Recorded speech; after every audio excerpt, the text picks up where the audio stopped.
Estamos, ya saben, supongo a esta altura que en el Congreso Gombrowicz, estamos en la última jornada. Aquí el señor nos ha acompañado toda la semana. Y ya me conocen.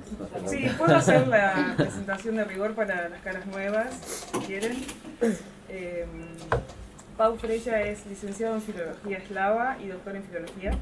Actualmente se desempeña como profesor e investigador de la sección de estudios eslavos del Departamento de Lenguas y Literaturas Modernas de la Facultad de Filología de la Universidad de Barcelona. Como investigador se ocupa de temas relacionados con la literatura polaca, especialmente la obra de Gombrowicz. Ha publicado trabajos como La recepción de la obra de Vítor Gombrowicz en Argentina y configuración de su imagen en el imaginario cultural argentino, y más de 20 artículos en publicaciones científicas internacionales, entre otros. Como traductor de literatura polaca, ha traducido autores como Gombrowicz, Kapuscinski o Masłowska. Muy Masłowska. bien. Ahí va. Así que los dejo con Pau. Bueno, se acomodan. Si quieren, bueno, empezamos ya, ¿no? Bueno, antes que nada, muchas gracias por haber venido con este tiempo que tenemos hoy. Es un honor pues contar con todos ustedes acá. Está un orgullo, diría. Estoy muy contento de que podamos celebrar, a pesar de la lluvia, lo grande que es Buenos Aires, lo difícil que es moverse, ¿no? Este taller. Bueno, es un taller de traducción, entonces me gustaría que fuese realmente un taller que fuese una cosa interactiva. No sé si alguno de ustedes se dedica a la traducción. ¿Sí? Fantástico. Entonces podremos compartir experiencia, porque de eso se trata en este taller. Es decir, la traducción es una cosa muy abierta, no hay un canon, no hay una manera exacta de hacer las cosas. Hay estrategias, hay maneras de trabajar y hoy lo que haremos es compartir un poco a la hora de traducir a un autor que es de los difíciles, podríamos decir así, bastante difícil y particular. A ver, antes que nada, saben ustedes que anunciamos este taller como un taller al que podía participar cualquier persona, aunque no supiese polaco, ¿no? ¿Por qué esto? ¿Una concesión a ustedes para que se apunte más gente? ¿Sí? No, para nada. Es decir,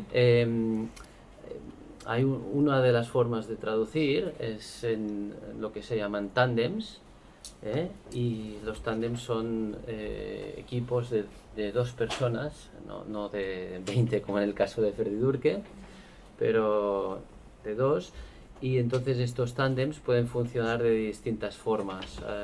Por ejemplo, hay tándems en los que los dos miembros del tándem conocen la lengua de salida y la lengua de llegada, y esta sería una situación ideal. Es el caso, es mi caso. En mis traducciones de Gombrowicz yo trabajo en tándem justamente con Bożena Zawodnicka, que es una gran traductora de Gombrowicz. Diría que hoy en día debe ser la que más ha traducido de la obra de Gombrowicz. Entonces los dos conocen las dos lenguas, pero hay uno que es nativo en la lengua de salida y uno que es nativo en la lengua de llegada. Entonces eso hace que casi no pueda haber error. Es casi imposible que haya un error, por ejemplo, de interpretación, de comprensión, de cualquier tipo de matiz, ¿no? Tanto en una lengua como en otra se busca este matiz. Pero os decía que no tiene por qué ser así, porque a veces los tándems funcionan, sobre todo cuando es un tema de necesidad, con uno de los dos miembros que no sabe la lengua de salida. Entonces uno de los dos tiene que saber evidentemente las dos lenguas, prepara unos esbozos, ¿no? Y después viene el otro miembro del tándem, que es el que controla bien la lengua de llegada, y sin saber la lengua de salida hace la corrección conjuntamente con el miembro del tándem que ha hecho el primer boceto, el primer esbozo, ¿no? Así se tradujo, por ejemplo, los diarios de Gombrowicz que tenéis ahora en el Cuenco de Plata, antes en Seix Barral, son justamente traducción de Božena Záboklitská, con su pareja sentimental y también de traducción de aquella época. Y bueno, la prueba de que se puede trabajar muy bien con este sistema es que estos diarios recibieron el premio Ángel Crespo a la traducción, que es el premio más importante que se da en España por una obra, y ellos lo recibieron por esta. Bueno, entonces lo que yo os voy a proponer aquí, a los que no sabéis polaco, que supongo que sois la inmensa mayoría, bueno, algunos hay, ¿no? O que sepan polaco y español, más difícil todavía, ¿no? Lo que os voy a proponer es un poco que os convirtáis en esta parte del tándem que hace la corrección y el pulido final, le da la forma definitiva a la obra, y es algo que todos podéis hacer. Claro, si no sabes polaco, si no sabes la lengua de origen, vas un poco a ciegas. Entonces hay el riesgo de que te acabes matando con el cotraductor. También puede pasar si los dos saben las dos lenguas, por otro lado. Pero si no se entienden, claro, el tándem siempre se dice, eso es teoría ya de la traducción, cada uno defiende lo suyo. Es decir, normalmente la parte que conoce bien la lengua de salida defiende a ultranza la fidelidad, ¿sí? La fidelidad al texto original, intentas ser muy fiel, y el que conoce la lengua de llegada y hace el pulido final, pues está más, se fija más en el resultado. Y a veces cuando la fidelidad no se deja, digamos, no se da, hay que modificar un poco, pues ahí es donde puede haber la pelea, ¿no? Cuando la forma nos lleva a alejarnos, la forma de la lengua de llegada, ¿eh? Cada lengua tiene un ritmo, una dinámica, una manera de construirse. Si se aleja demasiado, es este miembro del tándem el que defiende este alejamiento, y el otro es el que no quiere que se aleje. Entonces hay un juego de estirar la cuerda en estos tándems, ¿eh? Pero eso nos da quizá el punto justo muchas veces, si las cosas salen... Una pregunta. También se tiene que tener en cuenta la intención del autor, ¿no? Bueno, esto forma parte de cualquier traducción, sí. Pero la intención no lo sabemos, ¿eh? Lo que tenemos es un texto. Claro. Es un Ahí texto. se traduce así directamente el texto. Claro, sí. Nosotros podemos informarnos un poco si es un texto muy muy difícil, o puede haber una tradición anterior a una tradición de la interpretación de los textos, ¿eh? Pero nosotros tenemos unas frases, unas palabras, y nos atenemos a aquello. Sin ser literales, evidentemente, ¿eh? No estoy diciendo que tengamos que ser literales. Porque una palabra puede tener distintos sentidos. Claro, o sea, imagínate... Yo puedo discutir y decir, yo considero que el autor está diciendo esto, y la otra persona puede decir, no, está diciendo lo otro. Claro, imagínate un autor como Gombrowicz, sobre el que se han escrito miles y miles de páginas interpretando su obra. Imagínate la responsabilidad nuestra. Pero piensa una cosa, que nosotros lo que no podemos hacer nunca los traductores es sobreinterpretar. Esto es uno de los peligros que tenemos. Entonces tenemos que entender lo que dice el texto, y también en una segunda, en una tercera intención o subtexto. Cuanto mejor lo entendamos, mejor, pero sin sobreinterpretar. A veces, por ejemplo, cuando no puedes ser fiel, porque la lengua no te lo permite, se da un poco esta sobreinterpretación, esta interpretación, es decir, tú lo interpretas y lo pones de otra forma que significa lo mismo dicho de otra manera, ¿no? Pero esto es peligroso siempre, ¿eh? A veces tenemos que hacer estas compensaciones, pero sin sin sobreinterpretar, sin explicar al lector lo que no se dice en el texto.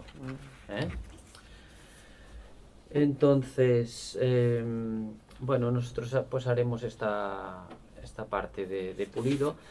Lo ideal hubiera sido que yo les hubiera traído digamos una traducción filológica, es decir, así un primer esbozo de traducción, pero no he tenido tiempo tampoco porque, bueno, por mis cosas que antes de venir acá a la Argentina he tenido bastante trabajo.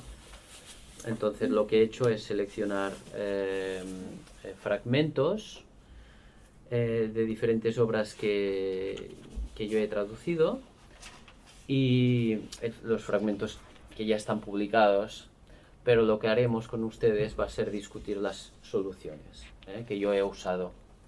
Y ahí ustedes pueden estar en contra de mis soluciones, les pueden parecer bien o mal, y es lo que vamos a discutir aquí. Y espero que aporten ustedes sus propias soluciones, y en eso va a consistir un poco el taller. Antes que nada también quisiera decir que estoy un poco mal de la garganta y después de tantos días de congreso y cambios de tiempo, etcétera, y bueno, haré lo mejor que pueda este taller, pero ni tan solo me lo he preparado. Aquello que dices, he llegado hoy aquí y digo, ay, pero si no te has mirado nada. Pero bueno, en Barcelona hace una semana sí que preparé todo esto, y entonces espero reconocer todos estos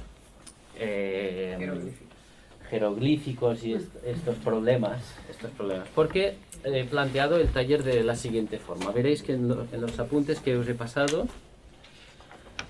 que empieza con una serie hay una lista pone aquí, dificultades de traducir a Gombrowicz, ¿no? O al traducir a Gombrowicz. Entonces primero vamos a hacer esta parte más teórica, digamos así.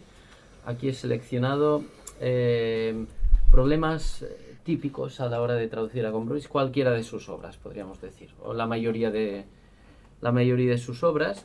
Algunos de estos problemas podrían ser compartidos con otros autores, digamos, o son generales para los traductores de literatura, que hablamos de traducción literaria siempre, que es otra historia, sabéis que es otra historia.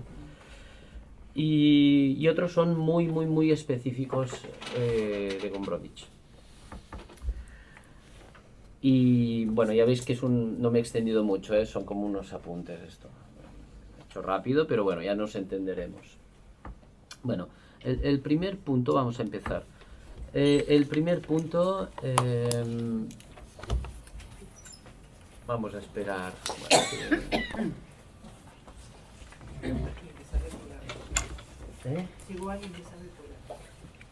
Ah, sí, bueno, muy bien.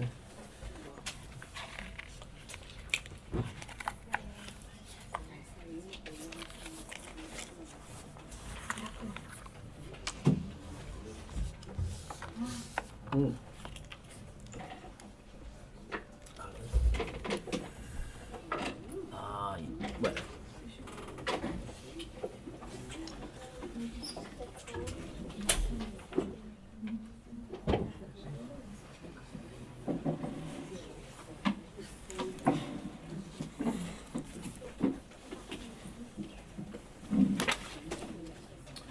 Sí, empezamos. Pues nada, el primer punto es el más importante de todos, y de hecho ese punto englobaría a todos los siguientes. Este que pone lenguaje visible entre comillas. Bueno, la característica, diría yo, básica, entre las varias que hay, pero la más importante, diría yo, del estilo de Gombrowicz, y la que más problemas plantea al traductor, es esta visibilidad del lenguaje. ¿Qué significa? A ver, ¿alguna idea? ¿Qué es un lenguaje visible? Bueno, entendible. sí. No, es un lenguaje que llama la atención sobre sí mismo, y además cada lenguaje tiene su materialidad. Exactamente, es como autorreferencial. Resalta, llama la atención, sobre la forma de este lenguaje. ¿Seré yo? Que atienda en vivo y... No, es que tengo el número argentino y digo, no hace falta... Pero está el WhatsApp. Bueno, en fin, perdón. A ver, bueno, lo que decíamos, ¿no? Visibilidad. Un lenguaje que resalta. Nosotros cuando hablamos, normalmente... Ya, Pierre. Ali. No sé. Sonido. No, es lo que estoy intentando. De arriba. No, ahí está. Vamos a dejar esto aquí. Como un idiolecto con las palabras que uno usa propias. Yo no hablaría de idiolecto, más de estilo, simplemente. Sí, creo que sí. Idiolecto quizás sería demasiado. En todo caso, cuando hablamos no nos fijamos en las palabras, sino digamos, nos fijamos en el contenido, en lo que se dice, pero no directamente en el canal, ¿no? Y lo mismo en la literatura. A ver, sí que podemos notar que un autor puede ser más rico, más pobre, un estilo más directo, más rápido, más lento, más descriptivo. Eso sí, o sea, siempre el lenguaje invita a una reflexión, sobre todo si es literatura, ¿no? Pero en el caso de Gombrowicz, esto está hecho adrede, está hecho con toda intención. Y entonces este lenguaje llama la atención. ¿Por qué? Puede ser porque chirría a veces, puede ser porque, por ejemplo, hay repeticiones, puede haber a veces cierta cacofonía incluso, es decir, que esta repetición sea pues, poco hábil o desagradable en cierto modo, poco elegante. Adrede para desagradar. Claro, todo acá es adrede, ¿no? En el caso de Gombrowicz, bueno, no sé si todo, porque es un escritor muy libre también. Si habéis leído El Ferdiduque argentino lo sabréis. Es muy libre. Y otras obras también en polaco, O sea, a veces pues, escribe un poco de cualquier forma, porque se le puede permitir. A veces sorprende, ¿no? Incluso como traductor, frases que no están muy bien construidas, pero bueno, es decir, la tiro así. Y después, claro, el resto es un gran escritor, sin duda, ¿no? Después, por ejemplo, también, bueno, lo vamos a ver por puntos mejor, así no perdemos tiempo. Entonces, esta visibilidad del lenguaje, lo he puesto como un punto, pero sería todos los subpuntos contribuyen a esta visibilidad que es tan importante. ¿Por qué es importante aquí? No vamos a hablar ya de Gombrowicz ahora tanto, sino vamos a hacer una sesión técnica hoy. Pero ¿por qué es importante la visibilidad? No sé si alguien quiere apuntar. Porque hay traducciones en donde se tiene que prestar más atención al aspecto formal, digamos. Sí. Y a la sonoridad, y en cada lenguaje tiene una sonoridad propia, digamos, y se puede jugar con el español a replicar pero ya eso. fuera de la traducción, ¿por qué Gombrowicz busca esta visibilidad del lenguaje? Una parte de su estilo. Básicamente para que la gente no se aburra, que lo siga. Bueno, esa sería en paralelos. Perdón, a mí no me quedó. Eso es exacto, es para hacernos conscientes de que el lenguaje es forma, de que el lenguaje es ese primer nivel de la forma, que está después de la escuela, las relaciones interhumanas, no sé, la nación, religión, etcétera, pero el primerísimo nivel de la forma está en el lenguaje. Y como la forma de forma que dice Gombrowicz, también el lenguaje es pura deformación, es el instrumento de la forma, de hecho, es lo más importante al hablar de la forma. Y para que seamos conscientes de ello y no nos fiemos ya del lenguaje de entrada, pues crea este lenguaje pues tensionado, digamos, poco natural muchas veces, buscadamente no natural, que se convierte en un elemento visible, un elemento más del estilo, esta relevancia que tiene, este salirse de la norma. Este plus, esta alteridad sobre la norma es característica de su estilo.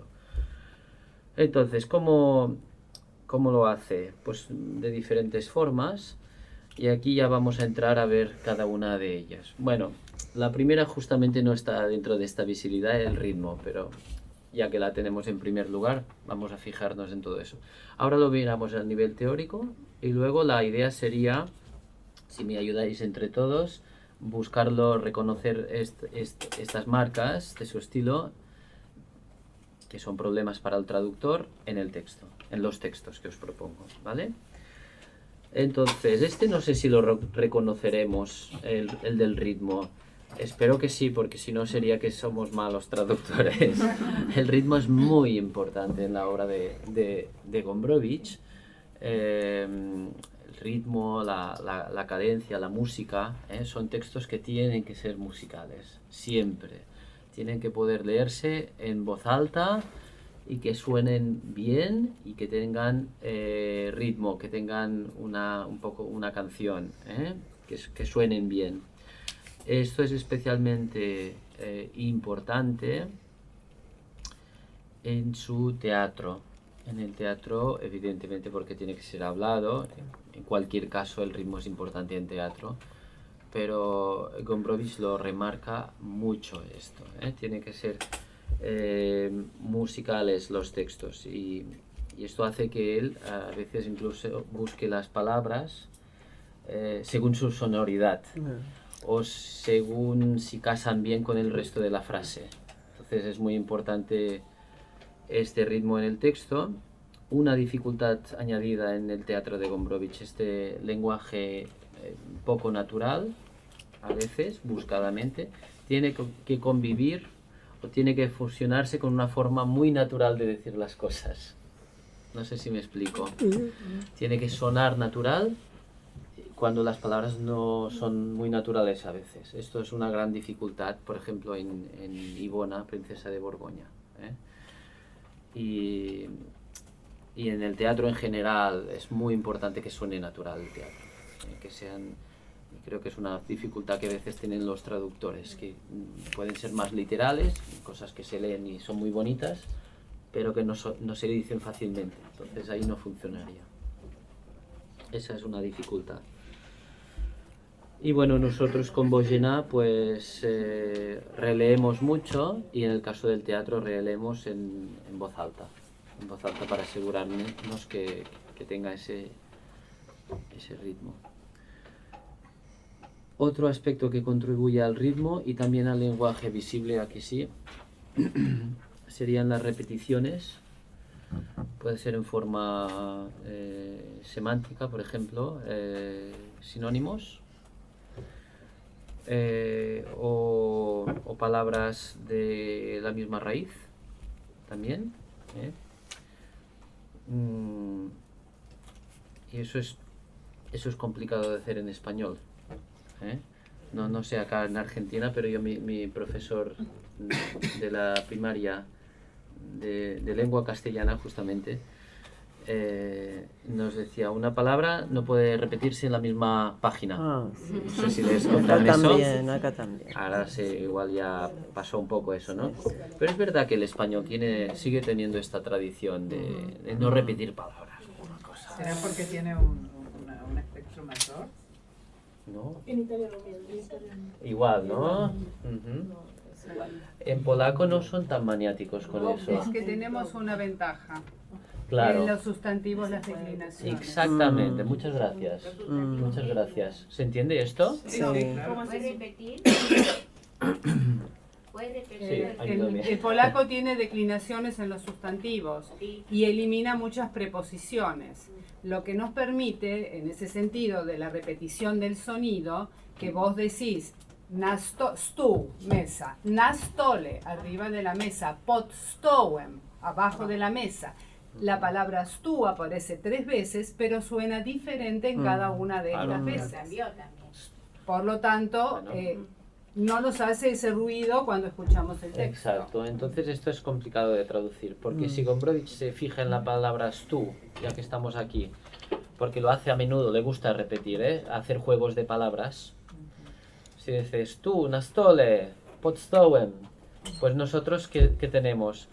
Encima de la mesa, debajo de la mesa, sobre la mesa. No funciona. ¿Cómo lo hacemos esto? ¿Cómo lo hacéis vosotras? A ver.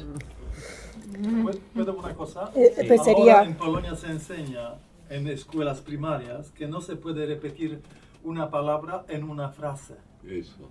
Vale, Por pues ejemplo, aquí en una... że no puedes decir dos veces si tienes zdanie złożone, prawda? Sí, una subordinada. Że dos veces no. Ajá. Że primero y después ish, Ajá. por Ujú. ejemplo. Vale. Lo que uno haría sería, no me acuerdo bien cómo era la frase ya, pero un listado de esos, arriba, coma, debajo, coma, de la Usar mesa. solo la preposición. Exactamente. Sí, sí, En claro. una lista, digamos. Pero aquí perderíamos el carácter de repetición también. Siempre algo se pierde. A ver, yo soy... No. Todo el tiempo Bueno, la notas nota al al pie pie, intentemos no ponerlas siempre. muchas distraen. A ver, a mí me gusta ser muy fiel cuando traduzco y entonces yo repito. Sé que eso puede sonar mal en español, pero yo soy un poco de la escuela esta extranjerizante que hay algunos traductores que usan más. Es decir, no me importa que en español pueda sonar a riesgo de que me consideren un mal traductor. Es decir, hay que ser muy fino. Igual si en polaco hay 3 repeticiones, yo pongo 2. Ahí se ve que es una repetición, que hay un juego sin cargar, ¿no? Pero hay que vigilar mucho con esto. Luego tenemos también las aliteraciones, es decir, allí se puede repetir, por ejemplo, un sufijo, un prefijo. Ahí el juego es netamente sonoro, digamos, ¿no? Más, bueno, puede ser semántico, pero sobre todo es sonoro. Y eso le gusta mucho a Gombrowicz. Y en general se hace más en polaco que en español. En general el polaco, a ver, aquí podríamos discutir, no sé si va a ser polémico esto, pero me parece a mí que es una lengua más, bueno, es más flexible, esto seguro, entonces permite mucho el juego lingüístico. Y acá, bueno, no sé, los polacos, el hecho de tener tanta declinación, de tener muchísimos prefijos, sufijos, una lengua imposible de hablar, complicadísima, ¿no? Pero eso hace que puedas jugar mucho. Y Gombrowicz constantemente deformaba el lenguaje, pero es que lo podía hacer en polaco, porque con la declinación, cambiaba la declinación, un poco un caso que no era el correcto, pero el lector lo entendía. Ya veo por dónde va la cosa. Sí. Entonces esto en español cuesta de hacer. Las proposiciones son más rígidas. El inglés, por ejemplo, también lo permite, los phrasal verbs, ¿no? Go out, igual no dices out, pero dices otra cosa que, mira, y queda divertido, ¿no? Igual en español se pueden hacer muchas cosas también, pero quizás no las mismas. Bueno, entonces las aliteraciones, el campo de la repetición es complejo y se da mucho en Gombrowicz. Bueno, este punto ya lo he comentado un poco antes, la libertad en la escritura. Pongo estilo tanto majestuoso, muy bien trabajado, muy bueno, como a veces desmañado, un poco descuidado. Claro, y eso es un problema enorme. En polaco, bueno, yo no soy polaco, ¿no? Pero pienso que la gente cuando lo lee dice, bueno, es Gombrowicz, entonces le gusta hacer esto, ¿no? Aquí se muestra un virtuoso del lenguaje y después hay una palabra ahí un poco metida como con calzador, ¿no? Pero le gusta hacer esto, forma parte de su estilo. También con las comas, por ejemplo, Opereta, es una obra donde se salta todo, ¿no? A veces no pone puntos, no sé, está como muy desmañado el texto. Y la edición que tenemos hoy en día conserva esta falta de esta puntuación un poco libre, ¿no? Entonces no sabemos si lo hacía adrede, si es porque era ya muy mayor cuando lo escribe, pero en principio yo me fío de que es un gran escritor y tengo que conservarlo esto, si el editor me lo permite también, porque a veces el editor dice no, eso es demasiado, ¿no? Entonces tenemos que ser más normativos, un poco más serios, ¿no?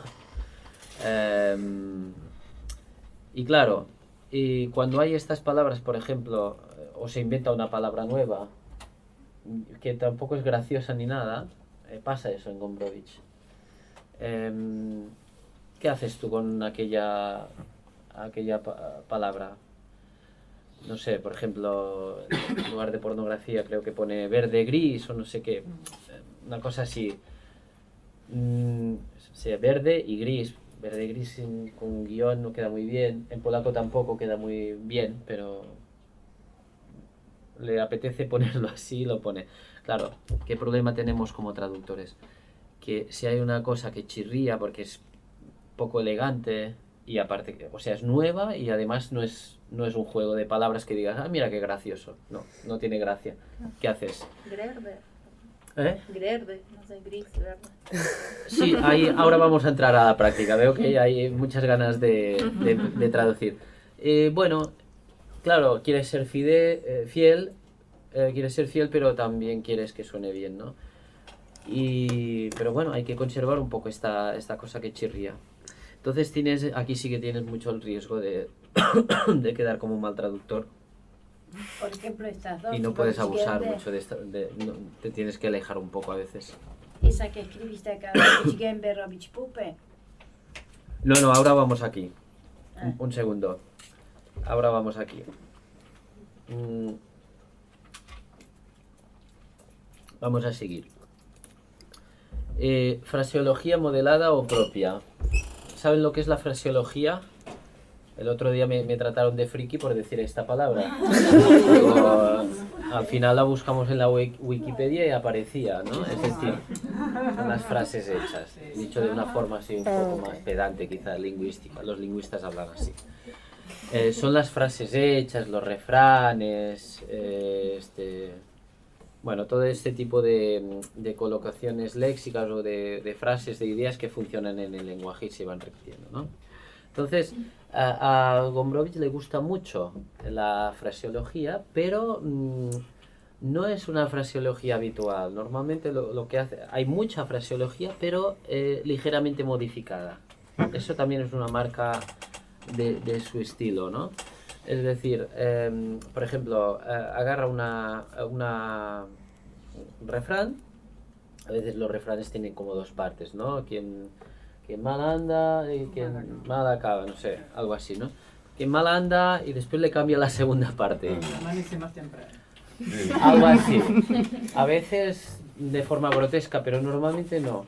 Normalmente es, digamos... Cambia alguna parte, ¿no? Cambia una parte y realmente te puede hacer dudar, por ejemplo, de si se dice así o no. Claro. Si, quién es el que se equivoca, ¿no? Claro. Si el lector o el escritor, ¿no? Exacto.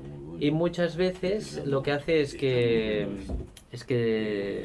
tiene mucha gracia esto. Es decir, resulta gracioso el cambio. Buenos Aires. Buenos Aires. Separado. Sí. También le escribía sábado, digo, le copió sábado. Buenos Aires, Buenos Aires. Creo que es una broma que se llevaba entre varios amigos, o no sé si en general en la gente de los porteños lo decían así en aquella época. Porque es imitar el lenguaje. Ustedes, bueno, yo no soy argentino. Buenos Aires, ¿no? Buenos Aires.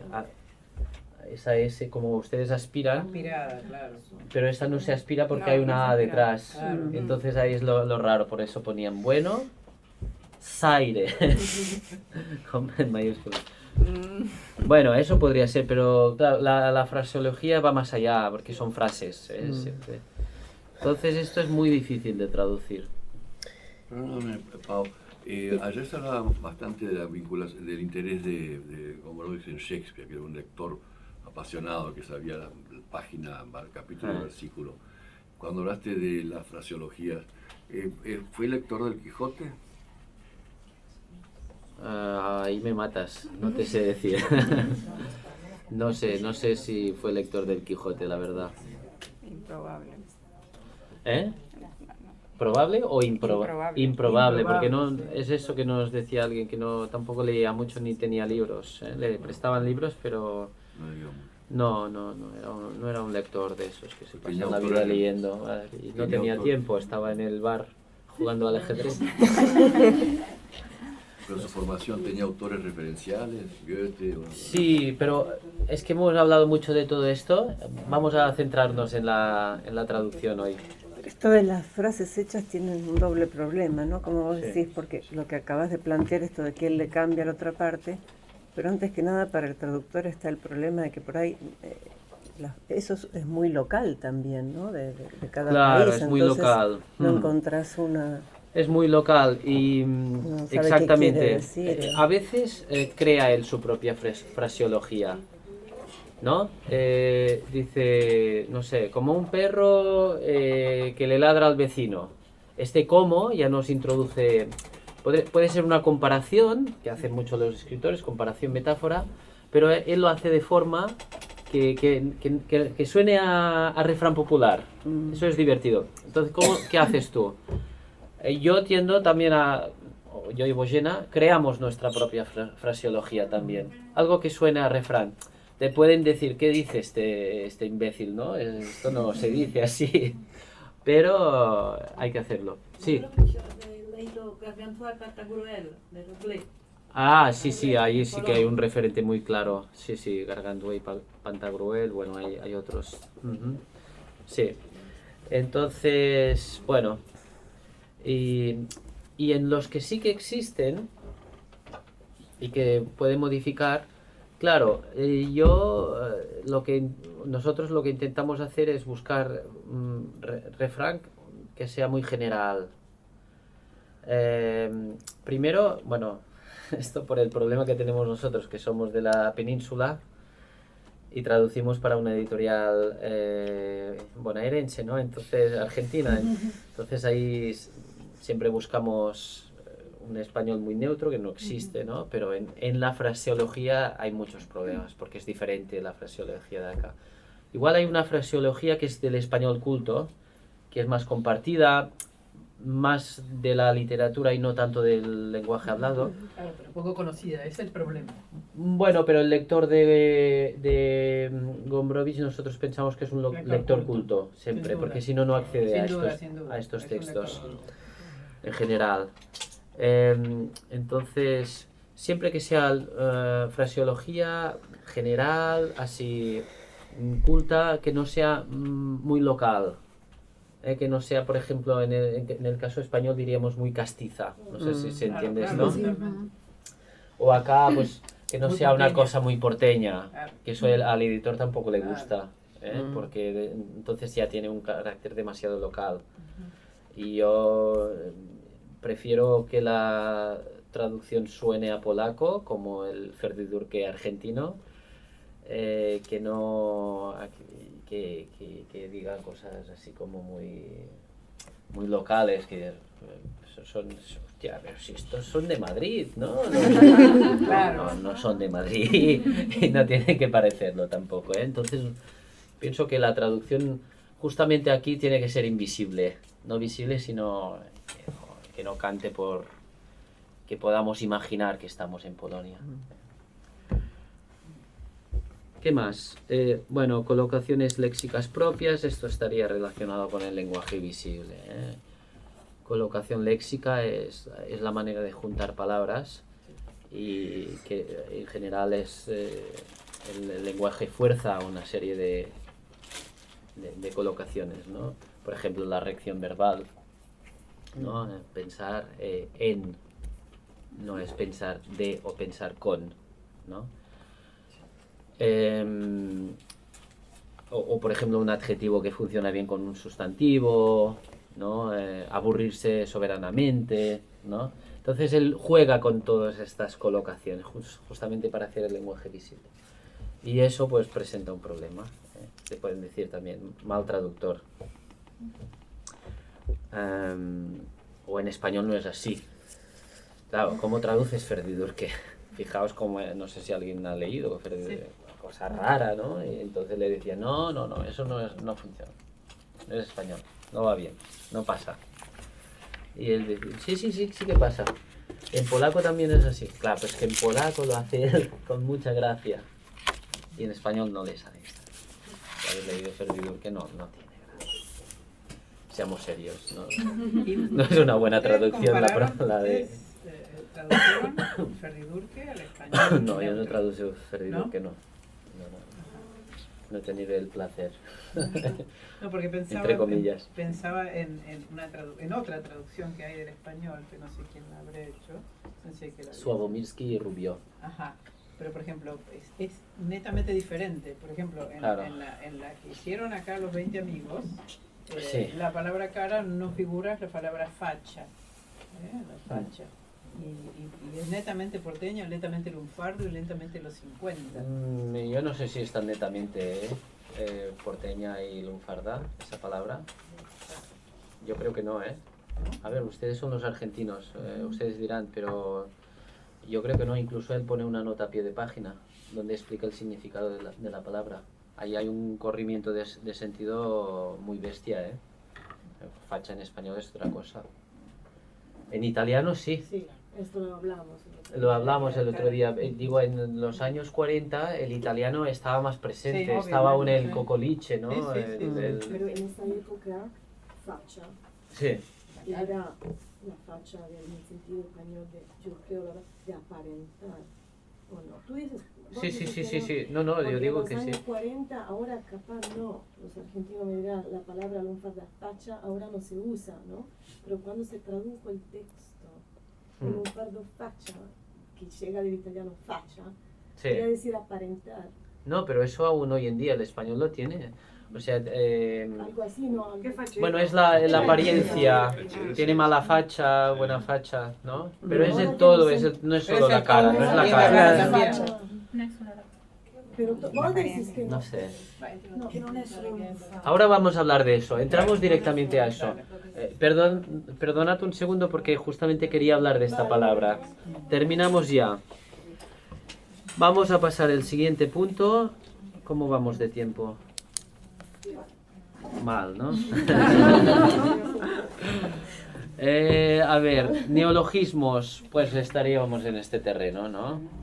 Neologismos y juego con la flexión. En el polaco, que ¿cómo lo llevas al español? Lo digo con la flexión porque hay no solo la declinación, sino también la palabra más fija, es decir, prefijos, sufijos,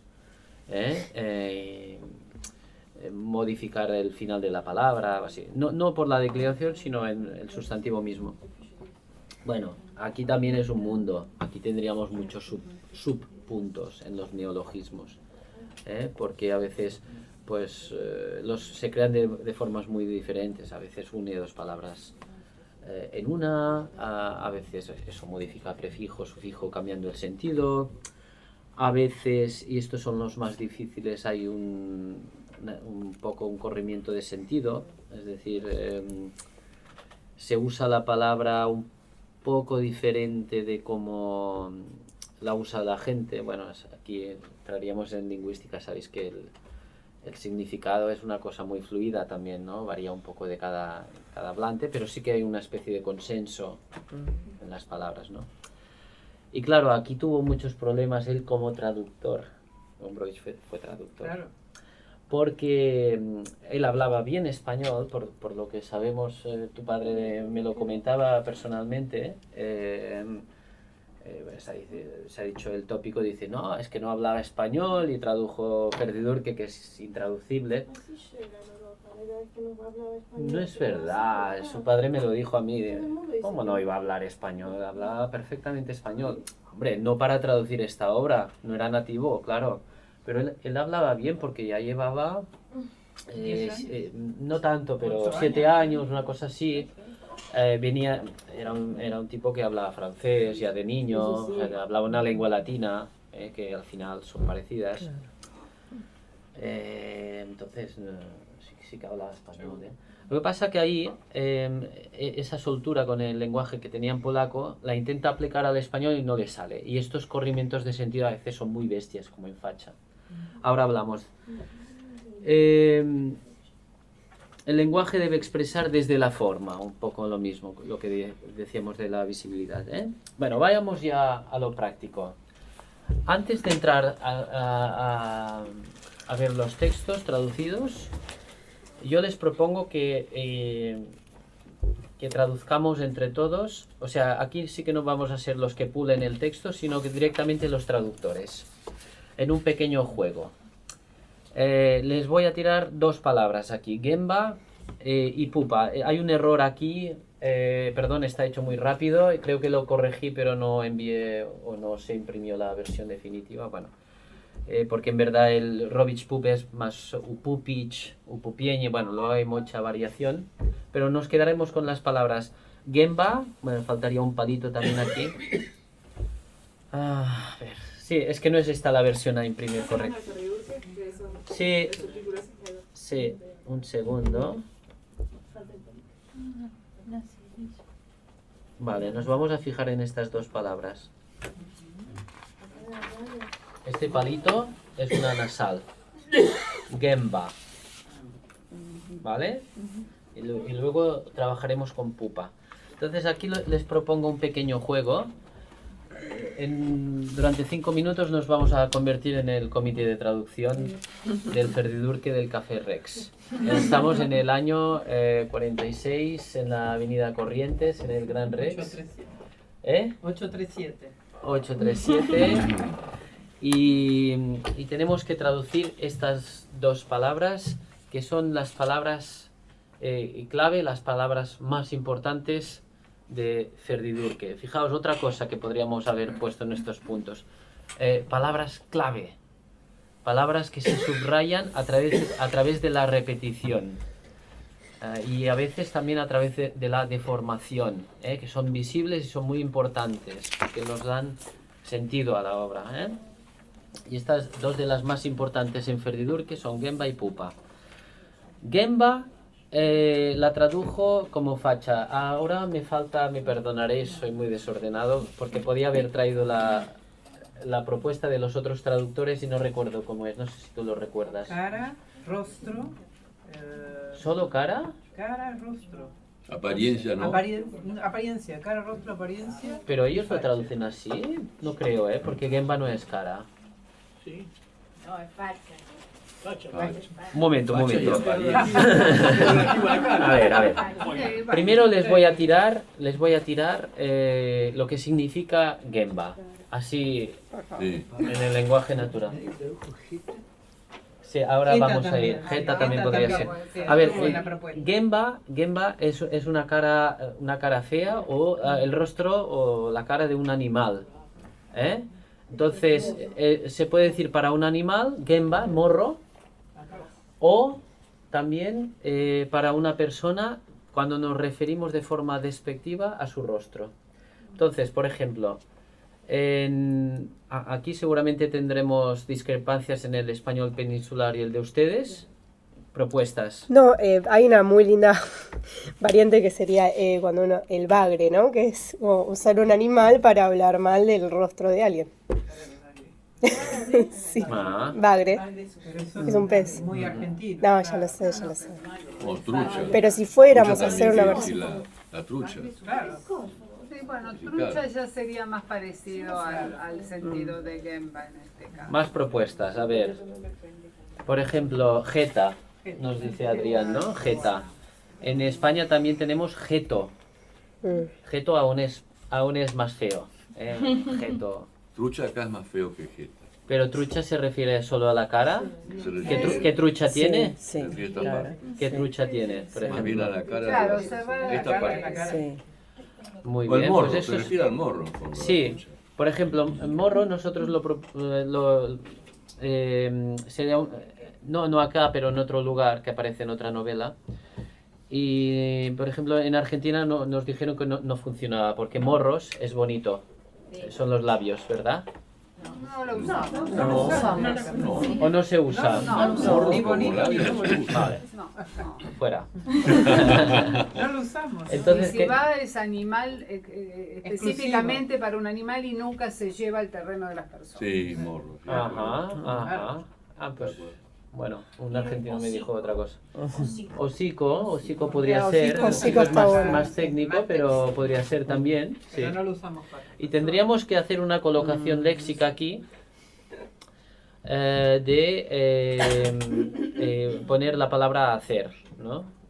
Es decir, como deformar a alguien, tocarlo para que su cara se convierta en un hocico, en una mueca, ¿no? Que es Ferdi Durke esto, ¿verdad? Entonces, ¿cómo lo haríamos? Sería una colocación léxica rara en español, ¿no? Y de hecho, él hace un calco del polaco en Ferdi Durke y dice hacer la facha, cosa que entendemos qué significa hacer la facha. No mucho, ¿eh? Verdad que es muy salvaje esta colocación y este corrimiento de sentido. La facha es la apariencia entera de una persona. Ahí Facha. está, y seguramente él discutió mucho con los cotraductores, porque yo, a ver, no soy experto en lunfardo, ni en cocoliche, pero a mí me parece que ahí quizás funcionaba el italiano un poco aún, porque sí que facha en italiano es cara. Y después puedes decir facha tosta, por ejemplo, Claro, o sea que pero ahí sonaría... Puede sonar divertido, facha, ¿no? Sí, hacer facha es... Sí. ¿Cómo se ha traducido en Tirarse, italiano? mandarse la parte. Muso, gruña, muso. ¿Cómo ha traducido lei? Muso. Ujú. Que se relaciona al mundo animal. Claro, en catalán es musell, es lo mismo que en Pero italiano. hacer Sí. facha, en italiano, hacer facha es Hacer pinta. Hacer pinta, apariencia. En español también. En español también. No es lo mismo que la facha. No. Hacer facha sería un phrasal. Y bueno, Lo que es en inglés. No sé, Pero de bueno. ahí significa eso. ¿Cómo lo haríais? A ver, más Facha ideas. es figura también. Facha puede decir qué figura, qué facha. Es como... Y hacer el verbo de hociquear, por ejemplo. Hociquear. Claro. Lo dices ahora con mucha alegría, pero luego tienes que firmar la traducción. No. Como en vez de hacer, Sí, a mí me gusta. hacer. A mí me puede gustar como traductor hociquear porque conozco muy bien el texto, ¿no? Y digo, esta palabra da justo ahí, ¿no? No suena mal. Exacto, pero luego tenemos que pensar en alguien que no lo ha leído y si va a funcionar aquella Ahora, palabra, si hociquear se va a va- entender un poco. Hociquear va Tiene con- que tener la sonoridad y el sentido, ¿no? Va acompañado del cansancio. Hociquea quien se cansa. Hociquear Hociquear es existe. alguien que está hociqueando. Ah, mira, ¿ves? Claro, Pues- pero eso es del Martín Fierro está. vale, pues ahí podríamos tener un En el problema. Martín Fierro, ¿eh? claro. Si el lector lo asocia con otra acción, ya no nos serviría. Es con el idioma ¿Vale? campero. O sea que otras propuestas, a ver. Quizás como poner, ¿Eh? no sé si con hocico, pero Muy bien, Como por poner- ejemplo, poner cierto- ponerle el hocico a alguien. poner cierta cara, es como, marca como cierto artificio, cierta cosa adrede, quizás, no sé. Husmear. Husmear. Ah, no, claro, husmear no, porque esto es como deformar, es como tratar a alguien de lo que no es, o sea, pretender que es otra cosa, ¿no? O sea, tratar a alguien, por ejemplo, no sé, decir, tú eres así, y él se siente que es de otra forma, ¿no? Y eso le hace sentir mal psicológicamente, ¿no? Husmear es Entonces, averiguar. esto es hacer Husmeando. la facha, según Gombrowicz, ¿no? Sí, pero tiene que ver con el sentido del olfato. husmear. Jeta, a mí me gusta jeta, yo creo que jeta sería una palabra que daría bastante el pego. Jetear. Jetear, podría decir jetear a alguien, ¿no? Sí. Podríamos crear un neologismo, ¿no? Muy bien. ¿Eh? Getonear. Claro, ahí estaría la gracia, ¿no? De Nota buscar para algo. cuando te toque. Yo Yo sé que la idea era estás imaginaste esto con un doble propósito. Sí. Estás, claro, volviendo al No, ex. yo es que soy un sentimental y un romántico. Y digo, ya que estamos en Buenos Aires. Cherchez la femme, cherchez la femme. Bueno, vamos a pasar a pupa. Aquí pupa, bueno. Agetoneado. Agetoneado. Claro, pues si te separas mucho ya no se entiende. No, lo que dice la señora Está bueno. Pero perdón, getonear en barrios más bajos significa como llamar la atención. También. Entonces ahí ya nos iríamos como más para lenguajes más marginales. Quizás los lectores más cultos, si no están en contacto, no lo perciben. Pero yo que estoy más en contacto con alumnos de ese Bueno, tipo, todas estas Claro, todas estas tensiones las tenemos en cuenta. Y a veces estas tensiones son aliadas nuestras y a veces nos joden la partida porque encuentras algo muy muy bueno y después te enteras que hay unos ahí en la villa que usan eso y dices, no, porque es que si alguien lo conoce y lo asocia con esto me cambia el juego. Bueno, pupa. Aquí el caso es el contrario de Gemba. Es una palabra que significa culo, entonces también estamos en el terreno, digamos, semánticamente de lo vulgar, como el morro. Pero si morro usado para una persona, Gemba, perdón, no para un animal sino para una persona es una cosa vulgar, pupa es lo contrario, es un infantilismo. Es decir, las dos son coloquiales, pero una es agresiva y la otra es dulce. Es justo lo contrario. Tenemos una palabra para culo que sería vulgar, que es dupa, que esto a cualquier polaco le suena fatal, como muy, muy, muy fatal, aunque fuera el culo no es una cosa. No, claro, ahí está, ahora vamos allí. Sí. No, me parecía fructífero como aprovechar ciertos rasgos del español como el diminutivo, culito. Muy bien. Entonces, vale. Entonces, pupa, aquí no es Robich pupi, me confundí yo, es upupich, pero bueno, da igual. Sería como hacer el culito. Claro, aquí tenemos un problema, ¿no? Que este culo, depende de cómo lo traduzcamos, puede sonar muy mal por razones evidentes, ¿no? Puede parecer una cosa muy, muy sexual. Va a ser el culito que acabas de decir. Suena mal. Claro. Tampoco podemos. O upupich, por ejemplo. A ver, perdón, pero estamos acá para trabajar. Sí. Podríamos decir encular, ¿no? Incluso existir. No lo podemos traducir así. No. Pero una primera idea podría ser encular. Esa es la cara. Upupich. Pero claro, existe el verbo se enculó, Sí, existe, claro que existe, por eso. Se puso xenófobo, se fastidió. Está enculado por enojado. Sí, se fastidió. En cambio, está fastidiado. En cambio, en España. Pero viene de este acento sexual esto. Por eso, el acento sexual es diferente en lo que decís. Exactamente. En polaco, upupich nunca nos lleva a algo sexual. Porque siempre es el culito de un niño, el pompis. Entonces, hacer el culito aquí en upupich, en polaco, pues ya es, por ejemplo, suena más a unas palmaditas en el culo. ¿Vale? Entonces, esto es un problema enorme para el traductor, o puede serlo. Yo, si tuviera que traducir esto, seguramente me iría para pompis, porque pompis es una cosa también muy infantil, muy inocente. Incluso si decimos hacer el pompis, a ver, no suena bien, pero para empezar con algo, no tendría un acento sexual, pienso yo, ¿no? Es que es realmente muy, muy infantil, pompis, ¿no? Y pupa igual. Entonces tendríamos que mantenernos en este nivel de la inocencia, porque aquí se trata no de deformar a alguien a la fuerza tratando de lo que no es, sino de infantilizarlo. Y tenemos que usar este lenguaje infantil dulce. Vamos, disculpame. Vos dijiste algo muy interesante al comienzo de que estas son las palabras más importantes con referencia Son palabras clave. ¿Podrías brevemente darnos el contexto en el cual esas palabras se usan para tener... Porque hemos leído Ferdinand hace tiempo atrás, entonces... Ya lo he dado. Es decir, lo que os estaba contando. Ferdinand, que es la primera novela sobre la forma, y él expone ahí toda su filosofía de la forma y la inmadurez. Y estos conceptos les sirven para, de forma literaria, no filosófica, no ensayística, hablarnos de esta deformación constante que se opera entre los humanos, de forma, digamos, interhumana y también a través de las superestructuras, ¿no?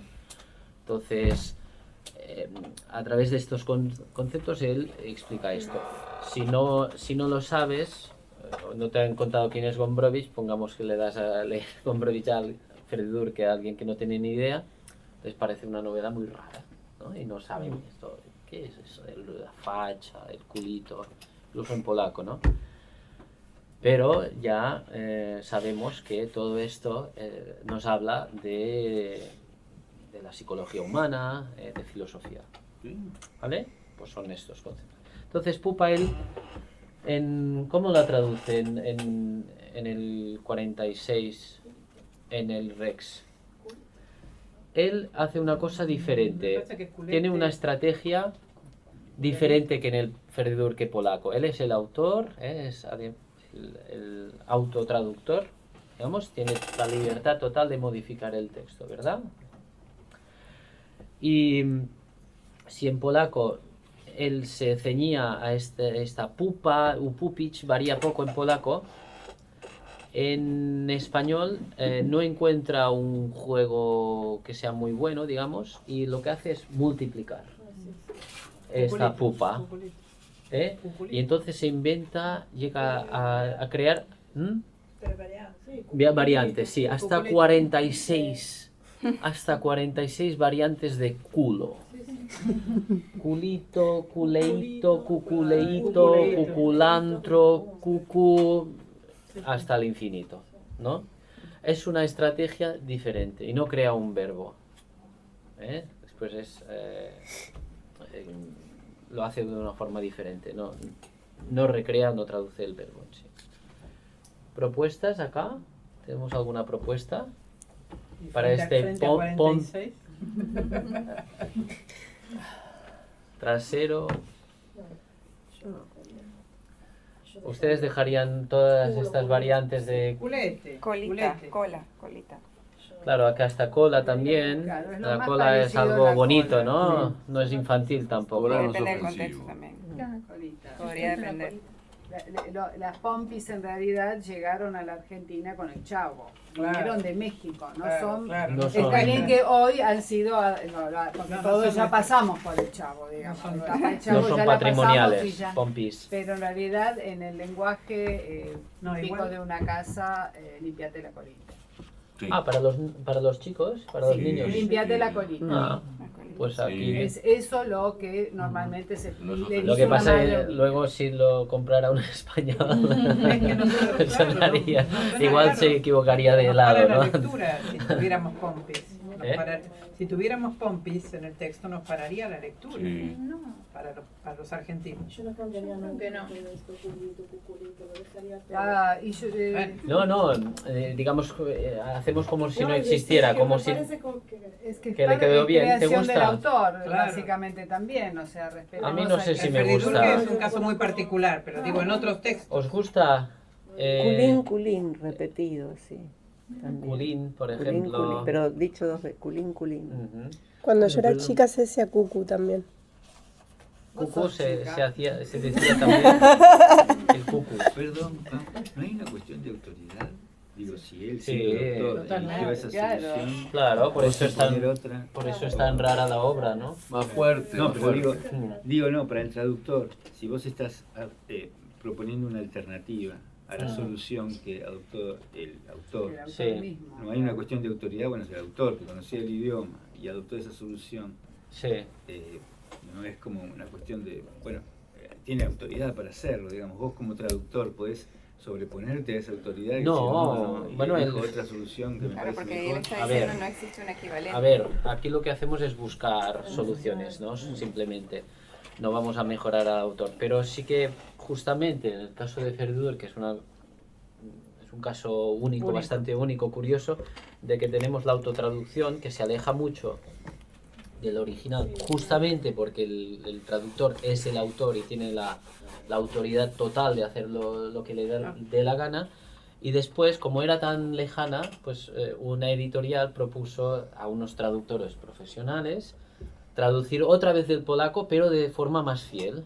Es decir, como para tener un Ferdidurke polaco al español, no el Ferdidurke argentino, que era otra historia. Es decir, aquí no le vamos a cambiar sus cuculeitos, pero sí que los podemos decir me gusta o no me gusta, ¿no? A mí en particular no me gusta. Entonces, bueno, a veces queda divertido y a veces queda, bueno, no sé, no tan gracioso, ¿no? Pau, serías tan amable en este momento atender el ruego de los ignorantes como el mío, de darnos porque está el Ferdidurke argentino, pero está el Ferdidurke que es más fiel a lo que quiso decir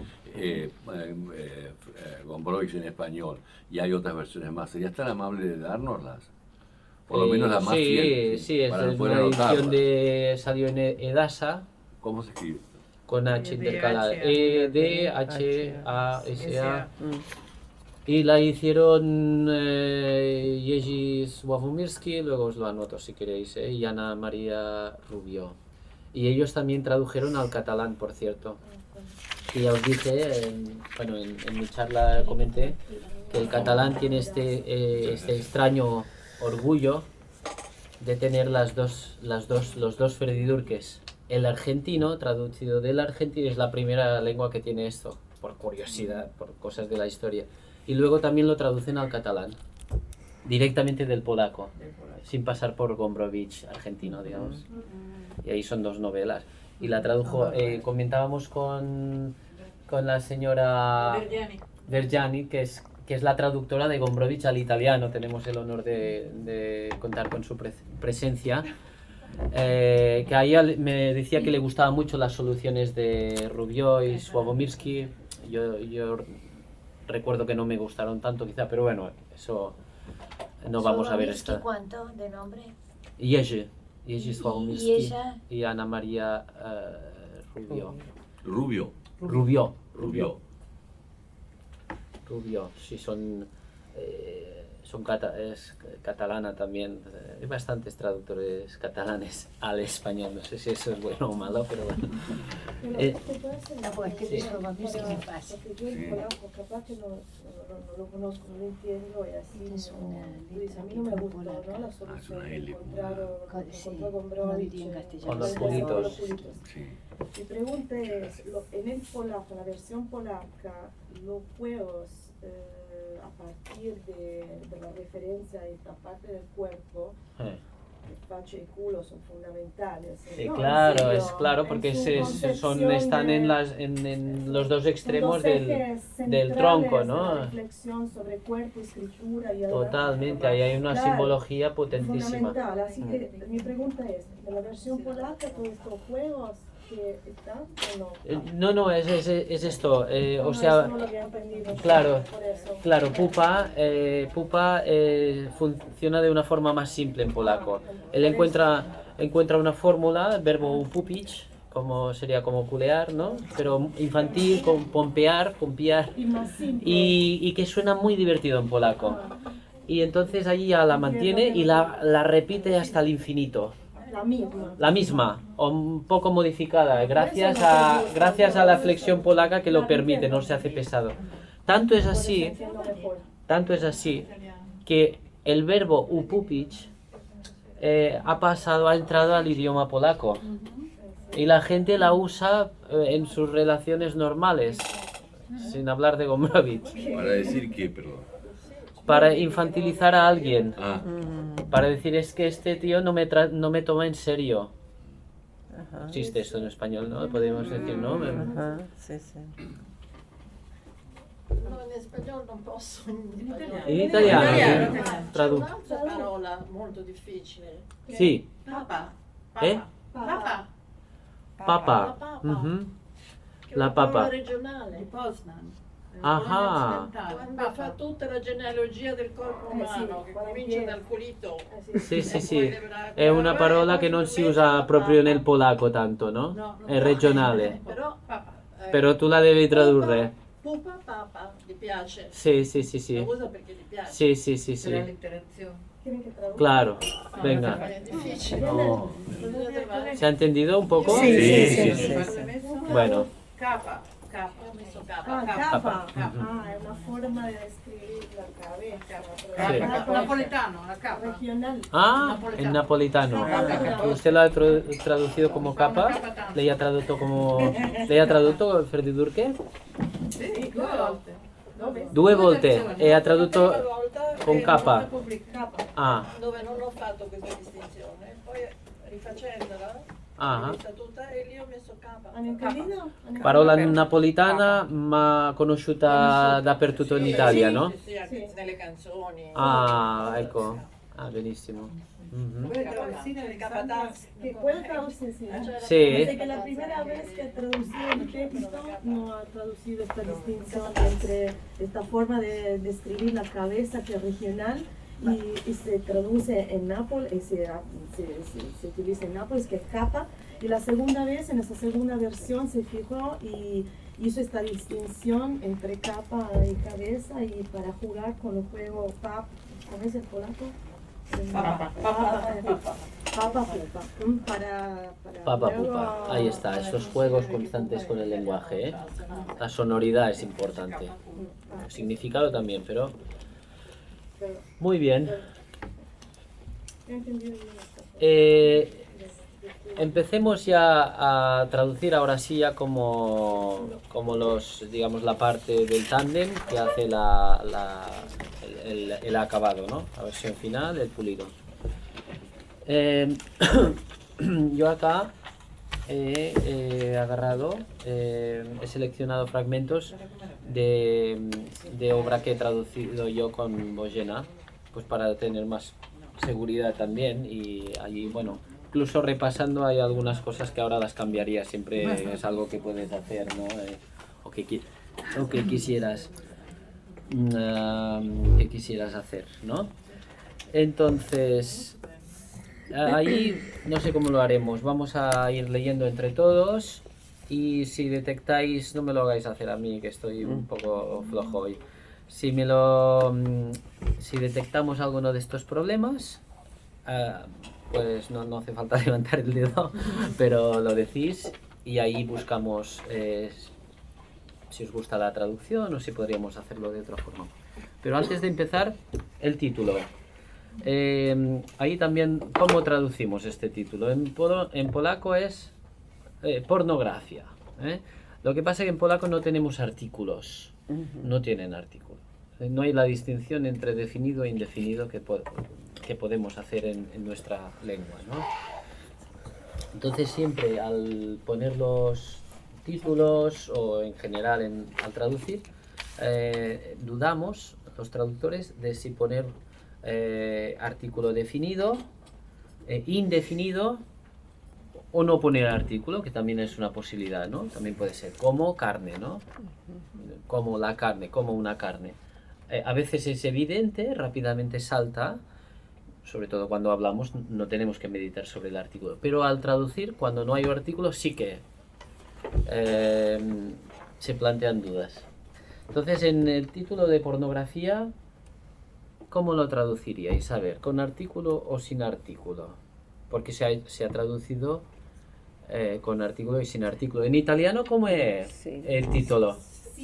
Senza articolo, pornografia, anche io ho fatto così. Sí, en español mucho mejor. Porque la pornografía es algo como que... Bueno, no, porque por ejemplo el libro de Mrożek, no, drzewo, ¿no? Árbol significa, ¿no? Drzewo. Tenemos que traducir el árbol, el elefante, słoń, ¿no? Si ponemos árbol, podemos hacerlo en español, pero es un poco raro, ¿no? Algo que se llama... Pero un sustantivo como pornografía. Un sustantivo solo. Acá hay muchos polacos de la inmigración cuando llegaron siendo grandes, que no fueron a la escuela y a la Universidad Argentina, hablan así el castellano. Y claro, sí, sí. Pero nosotros tenemos que hacer al revés, ponerlos. Se tradujo la pornografía.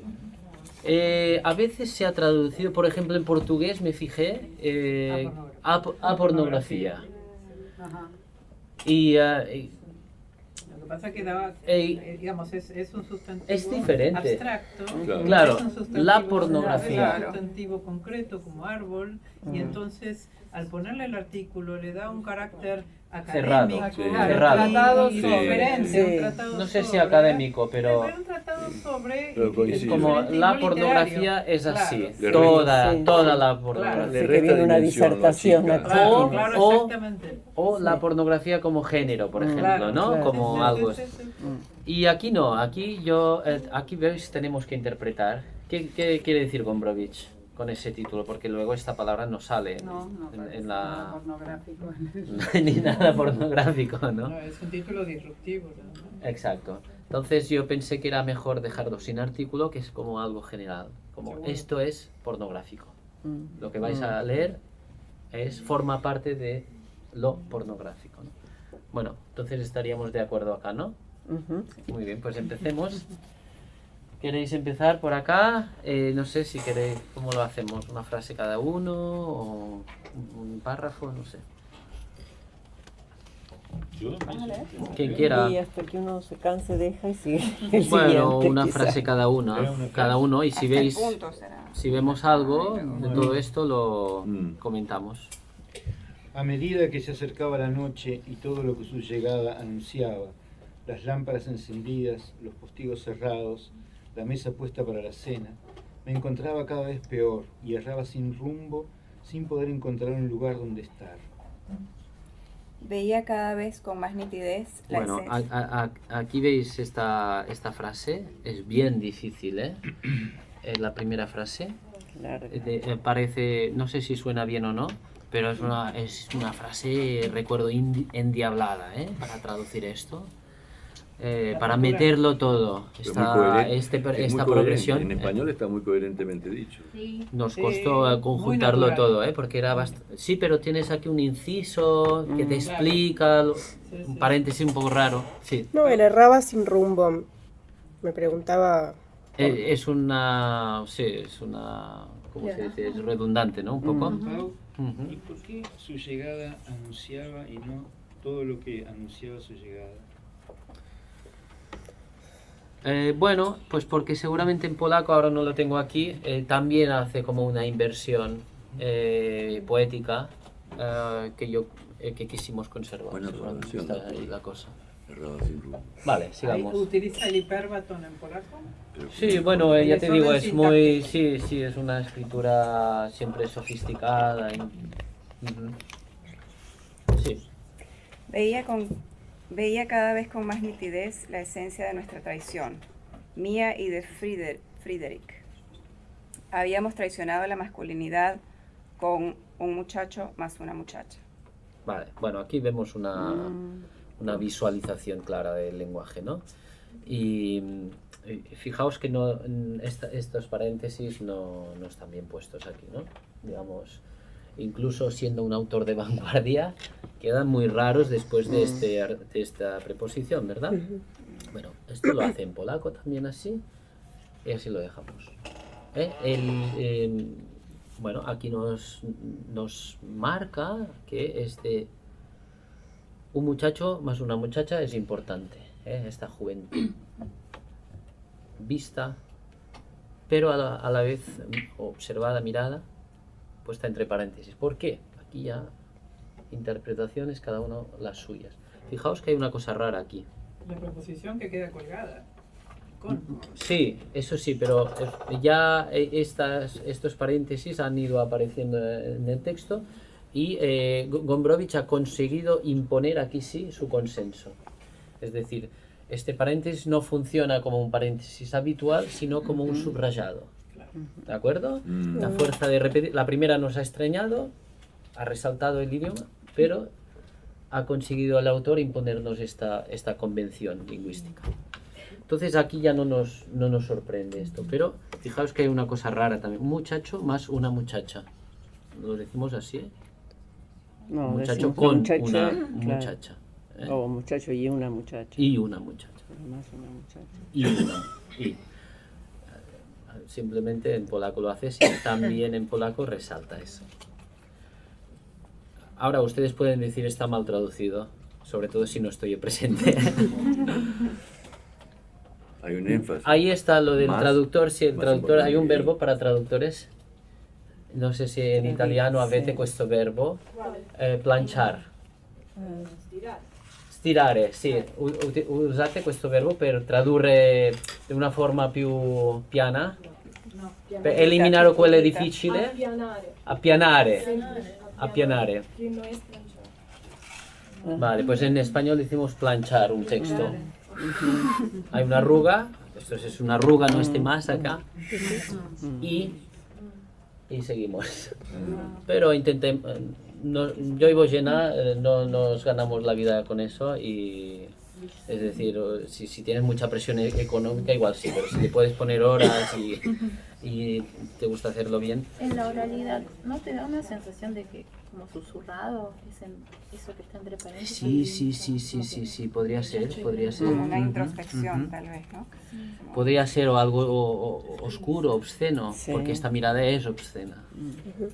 Yo pensaba también como una Y cuenta. el chico y este más evidentemente tiene fuerza aquí, ¿no? Claro. Sí, Porque es, sí. no es un plural, sino que es él y ella, pero juntos, sumados.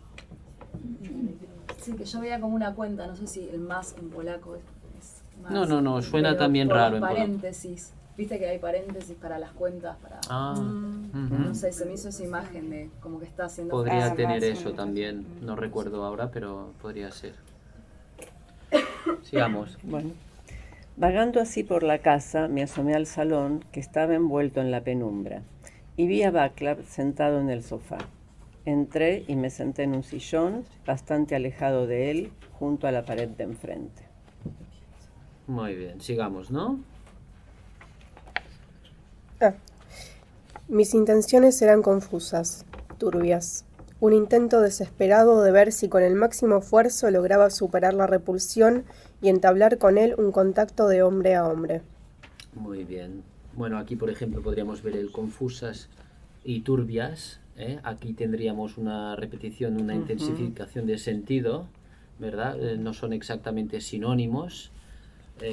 Pone este punto y luego el turbias que le da un plus. Eran sucias, eran turbias. Estas intenciones no solo confusas. Turbias es más. Sigamos. Sin embargo, la repulsión creció de forma astronómica, impulsada por mi llegada y por el hecho de situar mi cuerpo cerca del suyo, aumentada por su aversión hacia mí. Una aversión que, al hacerme repulsivo, también hacía repulsiva la repulsión que yo sentía hacia él y viceversa. Y viceversa, con un punto. Bueno, aquí uno de estos juegos, no sé si juegos lingüísticos, pero repetición, un poco de juego con el lenguaje. Muy gombrowicziano, ¿verdad? Esta frase, ¿no? Estos dos cuerpos, esta tensión interpersonal. Estos cuerpos, no ya las mentes, sino los cuerpos se van deformando y se van creando el uno al otro, van definiendo la situación y con la situación a sí mismos también. El cambio de I con mayúscula, después un punto. ¿Cómo? Empieza la frase con un I. Sí. En español no se utiliza. Sí, puede ser. Sí. No hay problema Sí. con eso. Lo curioso es un paréntesis Sí, sin es sentido. que el punto le da fuerza. El punto mayor le da entidad, solemnidad. Fuerte. Más Pero Pau, entidad. hay una especie sin sentido, pues busqué un sillón bastante alejado de él, junto a la pared de enfrente. Sin embargo, la repulsión creció al por el hecho de situar mi cuerpo cerca del suyo. Bueno, por entrar en la sala. Pero Eran dos machos que entran en contacto y ahí hay una cosa que no verbalizada. Bueno, él está jugando con la prometida del otro macho ¿no? Y entonces estos dos cuerpos se incomodan mutuamente por lo que llevan detrás, de alguna forma. Bueno, aquí, este fragmento, también quería decir, yo creo que, a ver, es muy homo, denota una sexualidad muy fuerte, innecesaria, podríamos decir, ¿no? Y de hecho... La palabra hombre, la traducción de hombre, la palabra hombre. Claro, es que este fragmento que os he seleccionado habla del hombre como macho, ¿no?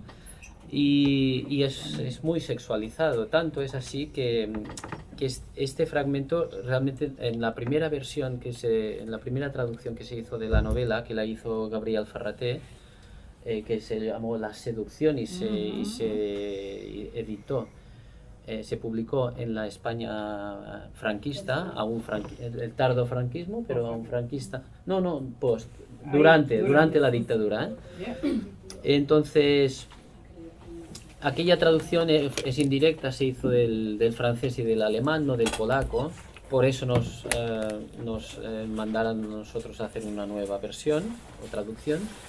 Y todo este fragmento se lo salta Ferraté, no aparece. Y es un subcapítulo entero, todo lo que os he puesto acá, no aparece. Ferraté se salta muchos trozos. No, a ver, algunos trozos evidentemente se los salta por la dificultad lingüística. O porque directamente ya del francés ya le ha quedado una cosa que es incomprensible. Entonces él, no sé si porque no tenía tiempo, porque era un gran escritor Ferraté, ¿no? Aquí para nosotros fue un gran reto competir con Ferraté, pero se lo salta, ¿no?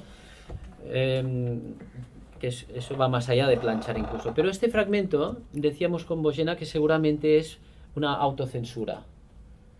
Seguramente es un trozo demasiado erótico, incluso homoerótico, como para que se pudiera publicar en la España franquista. Es un crimen lo que hizo. Bueno, mutiló el libre. Bueno, por eso el Cuenco de Plata restituye este texto y de una forma, en nuestro caso, sí que muy fiel. ¿No pensarían poner macho a macho en vez de hombre a hombre? Yo creo que aquí se entiende bien hombre en el sentido de macho, no de persona. Pienso que sí, y sobre todo por lo que vendrá. Sigamos. Yo sabía que en estas condiciones era imposible que uno de nosotros brillara con las exquisiteces que a pesar de todo nos eran accesibles. Me refiero a las exquisiteces de la virtud, de la razón, del sacrificio, de la heroicidad, de la nobleza que podíamos crear, que estaban en nosotros impotencia. Es decir, el ser machos, pero de una forma noble. Son atributos viriles estos, pero de una virilidad noble, ¿no? La repulsión era demasiado omnipotente. Sin embargo, ¿no la podíamos vencer a través de la violencia? Violencia. ¿Para qué si no éramos hombres? El hombre es quien viola, quien se impone por la fuerza. El hombre es quien reina. El hombre no pregunta si gusta o no. Piensa solo en su propio placer. Es su paladar el que decide sobre lo que es bello o feo. Para él y solo para él. El hombre es solo para él mismo, para nadie más. Muy bien, bueno, este es el fragmento que me interesaba. Es un fragmento fascinante para mí. Es un fragmento duro, muy duro, provocador, políticamente incorrecto, muy políticamente incorrecto, como era Gombrowicz. Pero yo creo que interesante también, porque da que pensar. Entonces, lo que me interesa a mí es otro problema de la autocensura, es que a veces con Gombrowicz te puedes sentir tentado como traductor a hacerle una censura moral, porque a veces es muy políticamente incorrecto y los tiempos han cambiado Y lo vamos a ver en este fragmento, justamente. Aquí la palabra que brilla junto a hombre, la que define al hombre, es la palabra violencia. Vale, violencia. Y violar también. En polaco, gwałt y gwałcić. Son las dos palabras. Tenemos la palabra gwałcić, es una palabra que le gusta a Gombrowicz. La palabra violar. Violar le gusta. En polaco, como en español, también tenemos la palabra forzar, que es una palabra, no sé si más suave, pero menos técnica, al menos que violar. Y sería una posible variante. Yo, revisando este texto, se podría haber puesto forzar, pero en un sentido sexual. A ver, gwałcić también podría ser no en un sentido sexual, forzar a algo. Sí, forzar tiene otro sentido. Pero la palabra gwałt, por ejemplo, ya es una violación. Aunque violar más también violento. puede tener un Violación. sentido no sexual. Sí. Exactamente. Por eso nosotros conservamos violar acá. Sin embargo, para la palabra aquí violencia, gwałt, preferimos violencia a violación. Acá no sé si estarían ustedes de acuerdo. Violación suena quizá excesivamente fuerte, bueno, muy fuerte en español. Aparte, violación es un acto, entonces como para definir a hombre sería raro, ¿no? Tendríamos que parafrasear en todo caso, ¿no? El que viola, lo que hace él mismo, el que viola, es el que viola, el que se impone por la fuerza. A Gombrowicz le gustaba ser muy provocativo, después él explica. No es el que viola a una mujer directamente, pero es el que estaría dispuesto a hacerlo, ¿no? Es el que puede, el que se impone por la fuerza. Y digamos, incluye lo sexual, pero no lo restringe. No lo restringe, correcto. Sí, por eso digo, es muy interesante este fragmento. Es una interpretación del hombre que no nos gusta hoy en día, pero que si lo miramos desde un punto de vista histórico hasta podría ser feminista, ¿no? Sí, yo lo vi. Obviamente ahora lo lees y con todo lo que estamos viviendo en este momento, que creo que es bastante bisagra en la historia de la humanidad, o por lo menos de nuestro occidente, empiezo a ver cosas de vanguardia en ese punto, en este momento. Bueno, eso hace un escritor universal. Era muy certero, también buscaba allí la raíz, ¿no? Y a veces, claro, estas cosas son dolorosas, ¿no? Bueno, sigamos quizá. ¿Quieren leerlo de seguido? Porque tenemos como 20 minutos. ¿O pasamos a otro texto? Bueno, terminemos de leer, pero de una tirada. A ver, va, ¿a quién le toca? Dejemos que se explique. Esa violencia, ¿no? ¿Seguimos? Sí. Esa violencia era probablemente la que yo quería estimular en nosotros. Tal como estaban las cosas, tanto él como yo estábamos impotentes, porque no éramos nosotros mismos, no éramos para nosotros mismos, éramos para aquella manera de sentir más joven, y eso nos hundía en la fealdad. Pero si yo hubiese conseguido en aquel salón, aunque fuera por un instante, ser para él, ¿se pronuncia? Václav. Como si fuera B corta. Está bien, Václav. No, la L tachada me da más. Václav y él para mí. Si hubiésemos conseguido ser un hombre para otro hombre, ¿acaso eso no hubiera intensificado nuestra masculinidad? ¿Acaso uno con su masculinidad no hubiera forzado al otro a ser más masculino?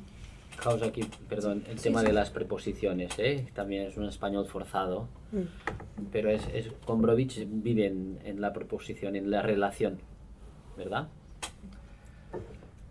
Sigamos.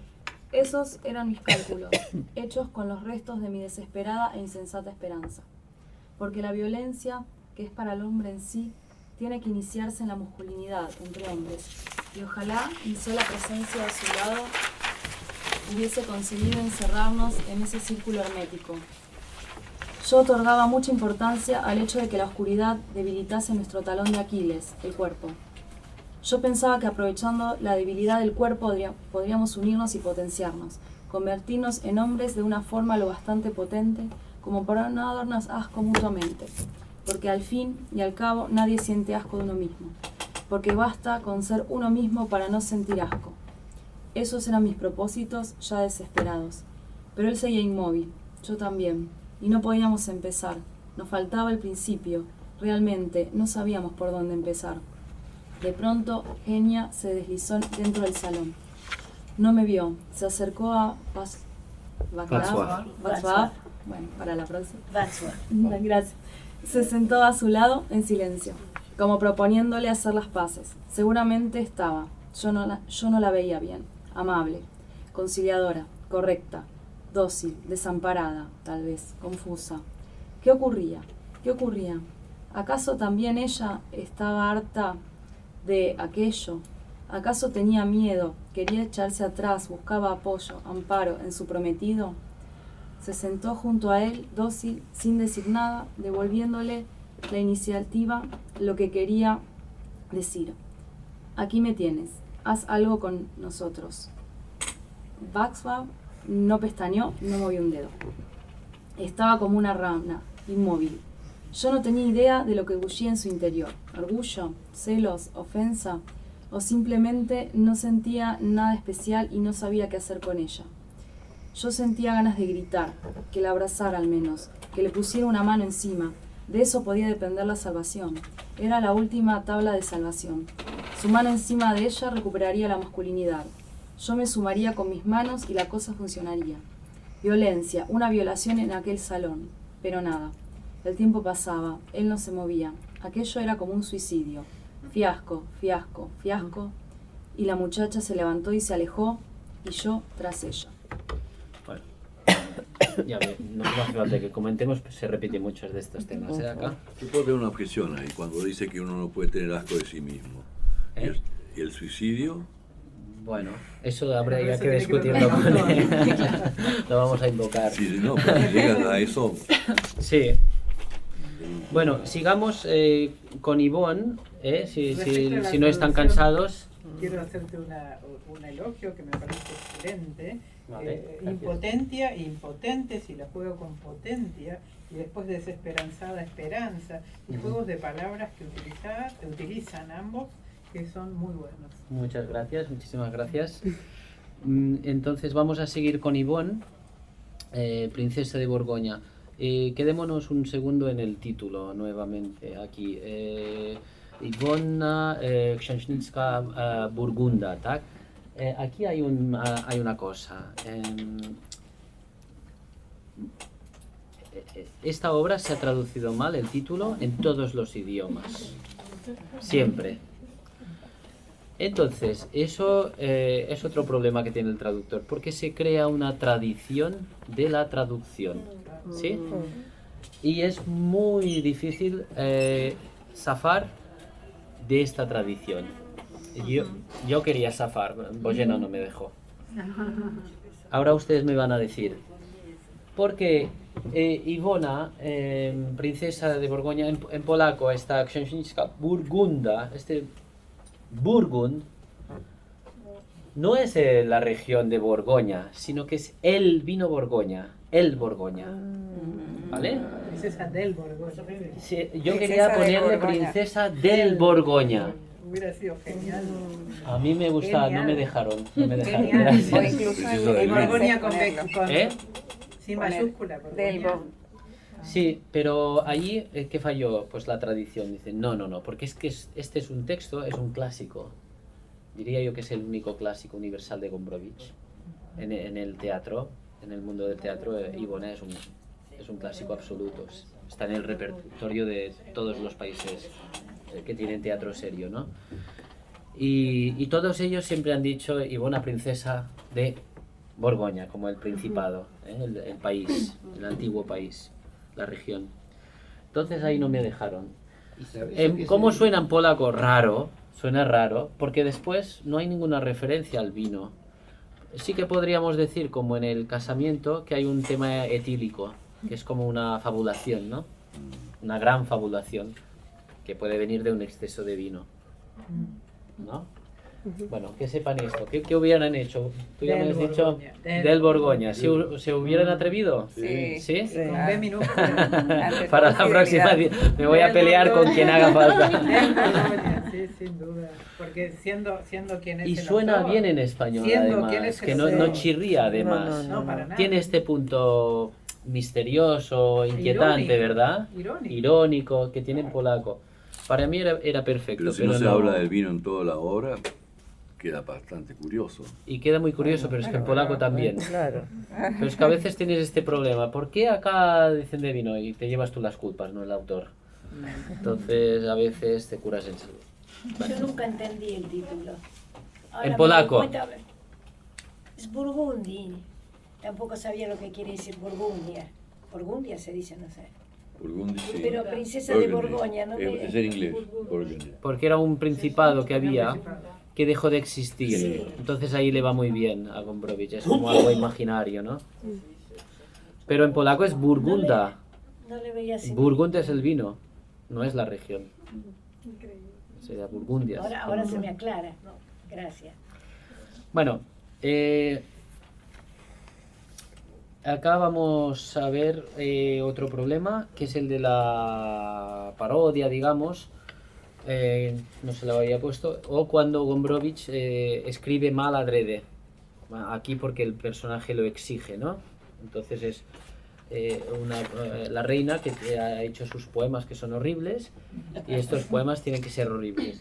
Claro, ya sabéis, los buenos escritores hacen poemas horribles, geniales, ¿no? Dicen, ¿me entendéis, verdad? Sí. Pero Gombrowicz es tan genial que hace poemas horribles. Y se lo puede permitir, y si le importa un bledo. Entonces, vamos a leer. Y claro, ¿qué haces tú con eso? Es decir, un escritor genial no puede escribir mal, aunque esté haciendo poemas horribles, tienen que ser buenos. Es un problema. La rima, por ejemplo. Vamos a verlo. ¿Quién sigue? Yo. ¿Puedo? Sí, por favor. La reina. Estoy tan sola, sí. Estoy tan sola. Estoy tan sola. Muy sola. Nadie conoce los secretos de mi seno. Nadie conoce mi seno. Nadie lo conoce. Oh. A ti, cuadernito confidente mío, te confieso mis ensoñaciones y mis más puras ilusiones y todos mis pensamientos, mis inconfesables tormentos. Mis inconfesables tormentos. Mis inconfesables tormentos. Oh. Terrible, terrible. Matar, veneno. Bueno, entonces este fragmento realmente, no sé si lo parece, pero es muy difícil, fue muy difícil de traducir. Este y los que siguen. Primero por la poca gracia del poema, tiene que tener poca gracia. Tiene que ser desmañado, pero que a la vez no sea excesivamente desmañado. Sí. No, me da curiosidad las didascalias en el sentido de la traducción teatral, digamos, y sus especificidades. Esto de repite, habla, como desde el punto de vista de la representación son un poco redundantes. Y claro, por eso te digo que era muy libre como escritor Gombrowicz, porque las didascalias, por ejemplo, son muy libres también. Son, a veces dices, algunas no tienen ningún sentido ni necesidad o son redundantes, Repítele eso, ¿no? Sí, aquí veis la repetición también es un problema y ya se ve que en español es como excesivo, ¿no? De repetir tanto una cosa, pero bueno, ahí está la habilidad del actor, porque realmente yo no quiero saltarme estas repeticiones, son importantes. También en polaco podría no repetir tanto. Entonces, por ejemplo, y luego un problema, por ejemplo, matar, eso suena un poco raro en español. Y ahí también nosotros como traductores exigimos un poco la habilidad del actor. Tiene que decirlo, matar, hay un cambio de registro total, ¿no? Claro, en polaco suena más natural, zabić. Se puede hablar con el infinitivo. Es más libre. En español el infinitivo está como bastante restringido el uso, ¿no? Pero aquí pues no se nos ocurrió nada mejor, ¿eh? Entonces ahí sí que el autor tiene que hacer, es un texto un poco raro para leer, poco natural aquí sí, ¿eh? Pero es habitual, ¿eh? Esta manera de expresarse en teatro es habitual. Exacto, y este texto justamente que es muy teatral, ¿no? Sigamos, a ver. La reina, con una mueca de dolor. Mis inconfesables tormentos. Sigamos. Para vosotros, gentes, yo me siento en el sillón. Bueno, sigamos leyendo. Sigamos leyendo, leamos. Bien, sigamos leyendo, leamos. A ver si esta lectura nos ayuda a cometer el terrible acto. Bien. Para vosotros, gentes, yo me siento en el sillón, que hay bajo el blasón. No sabéis lo que quema en mi seno. Pensáis que soy orgullosa, magnánima y maravillosa. Mas yo solo quiero ser liviana. Liviana, oh, liviana. Y eso lo he escrito yo. Es mío, mío. Matar, matar. Quiero ser liviana como una flor, liviana como el verdor, liviana y con primor, leve como el murmullo del bosque gentil. Leve como la brisa de abril, liviana quiero ser, oh majestad vana, lo que yo quiero es ser liviana. Muy bien, bueno, entonces, aquí esto sí que fue muy difícil de traducir porque, y aquí sí que cedimos un poco, porque realmente en polaco es muy ridículo. Y aquí, en lugar de liviano, por ejemplo, dice gibki-kosh flexible. Es horrible, es horrible, ¿no? O sea, yo quiero ser flexible. ¿Cómo es en polaco? Giętkość, perdona, sí. No genki, sino giętki, sí. Giętkość. Es flexibilidad de la forma más técnica posible, no es poético para nada. No, ni en polaco tampoco. No, por eso me refiero. Liviano sí que es poético en español. Claro, que liviano. Poético. Acá en Argentina es muy popular la palabra liviano, pero en español no es más en español de España, más como elevada, decimos más ligero, es ligero. Liviano es la variante más poética. Entonces aquí sí que decidimos porque es que no podía ser flexible. Quiero ser flexible. Flexibilidad, flexibilidad. Aparte flexibilidad es una palabra muy pop, ¿no? Hoy en día un colchón es flexible, gimnasio. No podía, era demasiado. Máxime, teniendo en cuenta que nos precedía la traducción del francés, también indirecta, de Jorge Labelli. Del gran Jorge Labelli. Buenísima, pero la traducción tenía muchas deficiencias. Y libre. Muy libre, excesivamente libre para mi gusto, poco fiel, y a veces tampoco tan brillante, pienso yo. Y estos fragmentos de poema justamente eran como buenas, malas poesías, ¿no?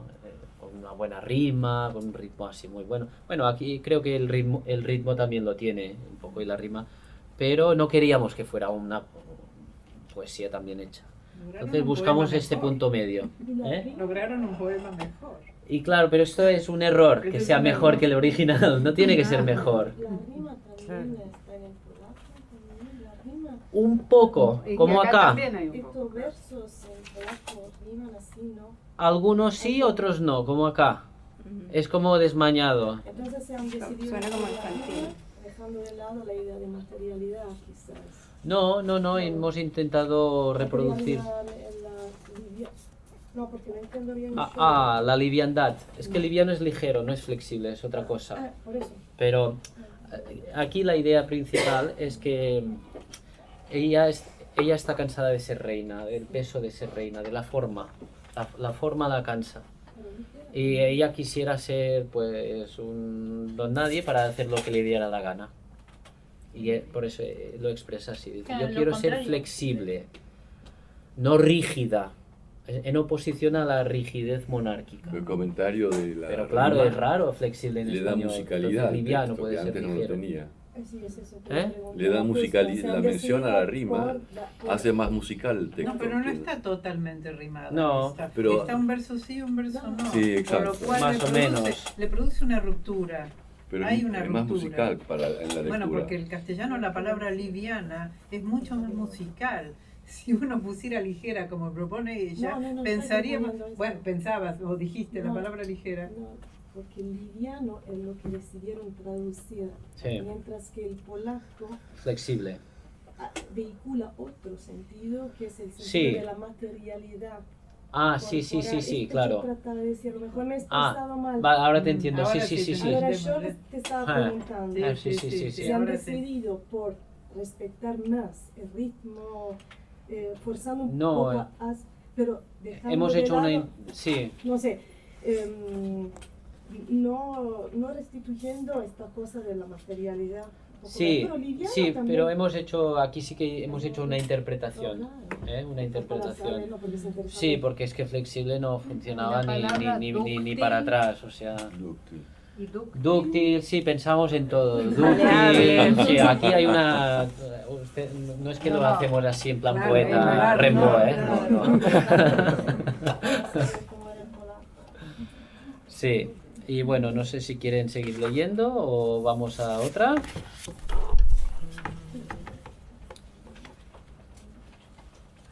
Opereta o no sé si tenemos... Cronos. ¿Acabamos con un fragmento de Cronos? Sí. Uy, sí, porque tenemos 2 minutos. Bueno,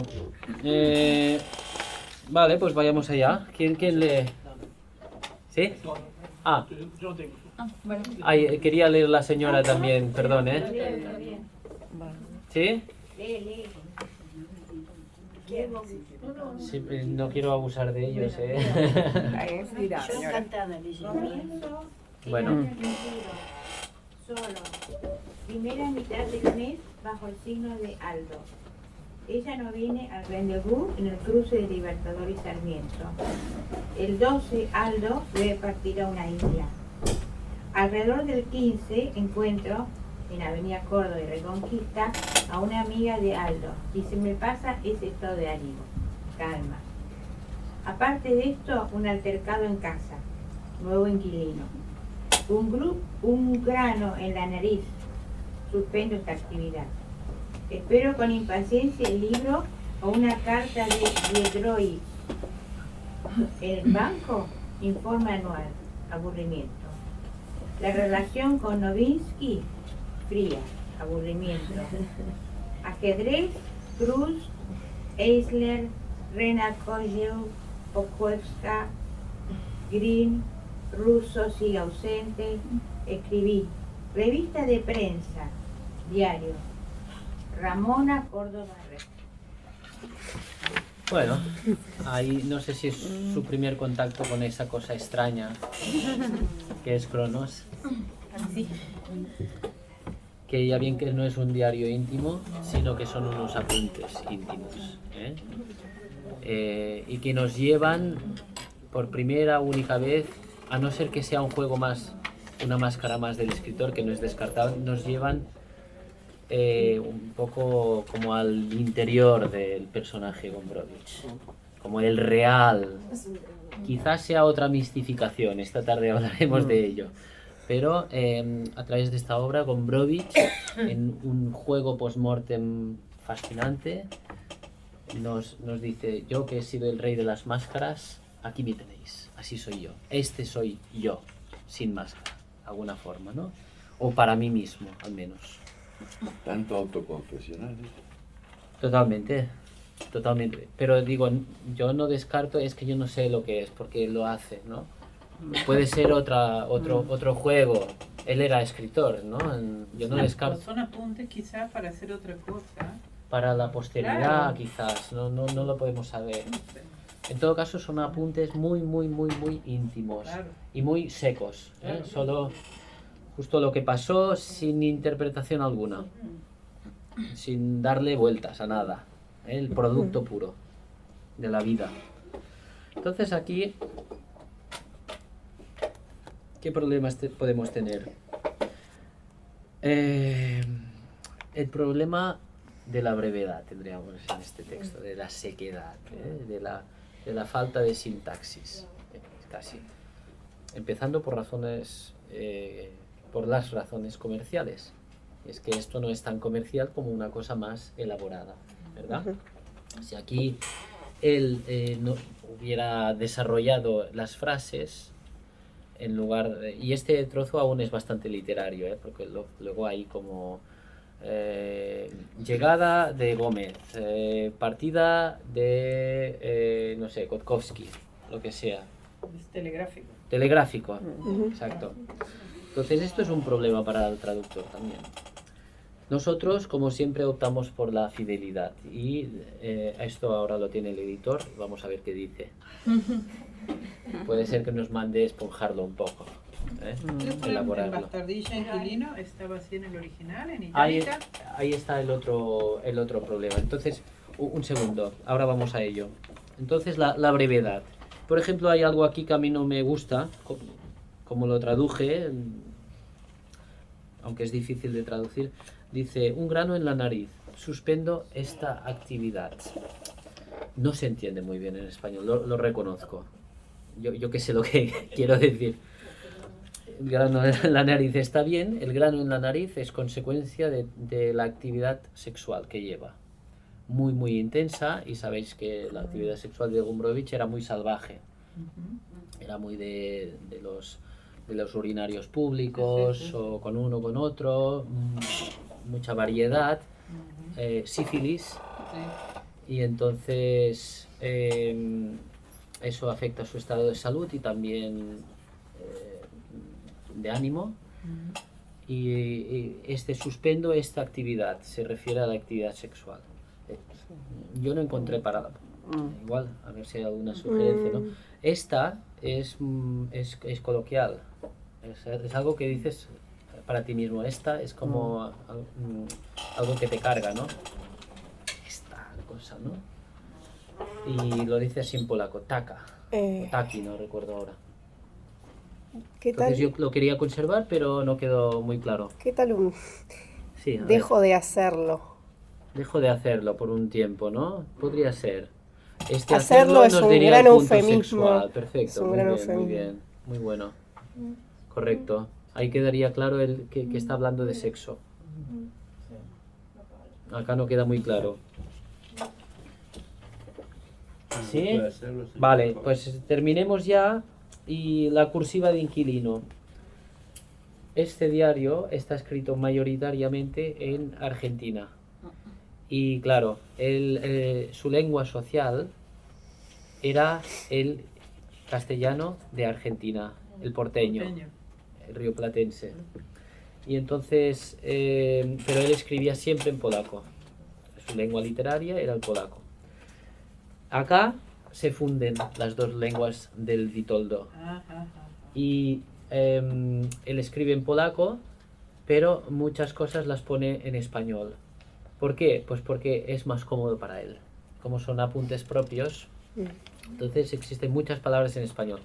¿Cuáles son? Pues palabras que él usaba, por ejemplo, de la declaración de la renta, cosas técnicas de pisos. Aquí el inquilino, que igual, ¿cómo era eso en polaco, no? ¿Cómo lo dicen? Que igual ya ni lo sabía, que lo pone en español, que es como él lo usa. Y también en el tema sexual.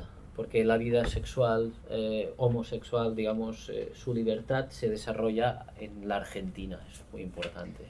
En Polonia también un poco, pero sobre todo él se descubre como persona en este sentido emotivo, sexual, en español.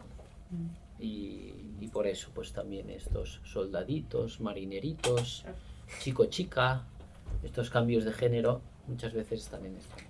¿La falta de ortografía en escribir está así? ¿O es una errata? Al final. Ay, pues sí, será una errata. ¿De ustedes? Claro, porque de corto y de larga están al lado. Sí, no sé, Bien. se coló ahí un gazapo. Bueno, nada, siempre se puede mejorar. Seguro.